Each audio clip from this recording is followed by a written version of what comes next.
A Rebeca é uma terapeuta muito conhecida. Estou falando de profissionais da saúde. Vamos entrar na história da Rebeca. Tem muitos pacientes porque ela realmente é uma terapeuta que dá resultado.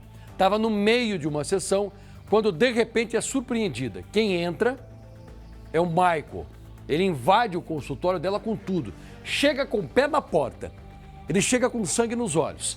A Rebeca pediu para que ele saísse, mas o paciente, o Michael, ele não deixou lugar para uma negociação e começou a atacar a terapeuta e o paciente que ela tinha ali com uma faca na mão.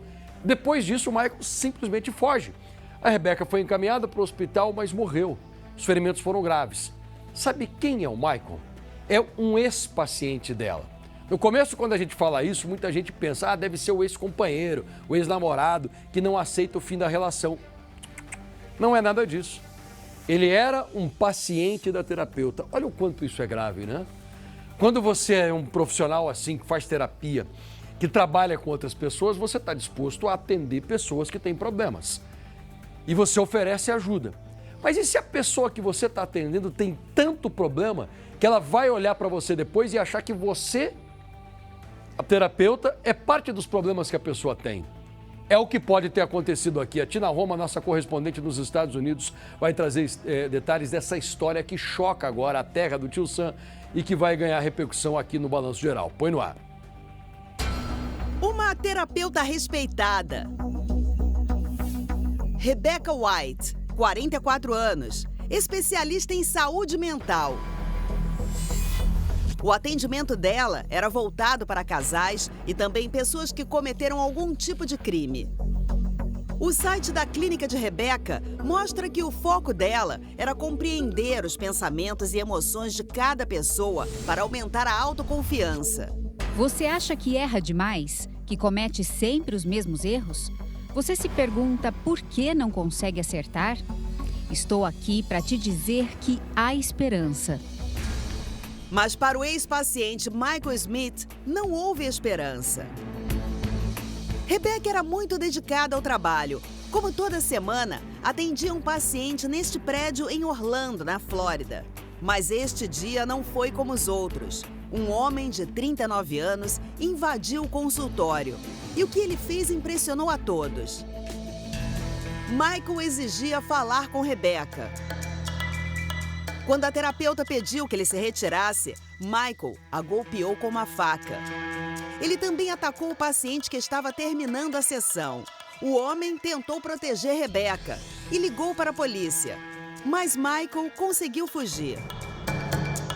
A mãe desse paciente disse que o filho levou mais de 10 golpes de faca. Ela contou também que depois, Michael o empurrou escada abaixo. O homem ferido foi levado ao hospital, passou por cirurgia e segue internado em estado grave. Rebecca também foi levada às pressas a um hospital da região, mas não resistiu. Os colegas de trabalho não conseguem entender por que Michael, ex-paciente de Rebecca, praticou esse ataque. Isso foi devastador para a nossa comunidade de terapeutas. Estou chocada. Rebecca era uma excelente terapeuta. Recebi muitas ligações de pessoas dizendo como ela é boa profissionalmente, principalmente na área em que era especializada. Nem todo sujeito consegue transformar a dor que ele sente em palavras. Então, se a pessoa não consegue elaborar aquilo que ela está sentindo, isso pode aparecer em comportamentos, em ações até muito drásticas, que foi o que aconteceu nesse caso. Um dia depois do assassinato da terapeuta, Michael foi encontrado morto a cerca de 30 quilômetros do consultório. A polícia acredita que ele tirou a própria vida depois de cometer o crime. Michael Smith tinha antecedentes criminais. Ele cumpriu pena de 19 anos depois de uma condenação por sequestro e roubo, além de 2 acusações de agressão sexual. Para os amigos, Rebecca nunca se queixou de qualquer paciente. A polícia investiga o que pode ter levado o homem a atacar a terapeuta. A polícia confirmou que Michael Smith já havia sido paciente de Rebecca no passado, mas não estava mais em acompanhamento. Enquanto isso, funcionários da clínica se perguntam quando poderão retornar ao trabalho. Você entra lá e pensa na tragédia que aconteceu, mas a gente não tem opção. Temos que voltar a trabalhar, sabe? O cinema já retratou um caso parecido. Em O Sexto Sentido, o psicólogo infantil Malcolm Crowe, interpretado por Bruce Willis, é assassinado por um ex-paciente dentro da casa dele.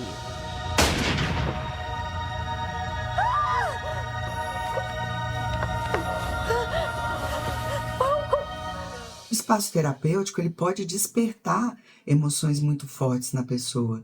O terapeuta ele passa a ocupar um lugar muito importante para o paciente e a depender da estrutura psíquica desse paciente, isso pode gerar dependência, pode levantar emoções como raiva, desejo de controle. Cuidar de pessoas em sofrimento grave exige muita responsabilidade, muitos protocolos, mas o que a gente não pode esquecer é da importância de cuidar de quem cuida também, né? Até agora, a polícia não sabe por que Michael invadiu o consultório e nem o motivo por ter matado a terapeuta. O caso segue a investigação.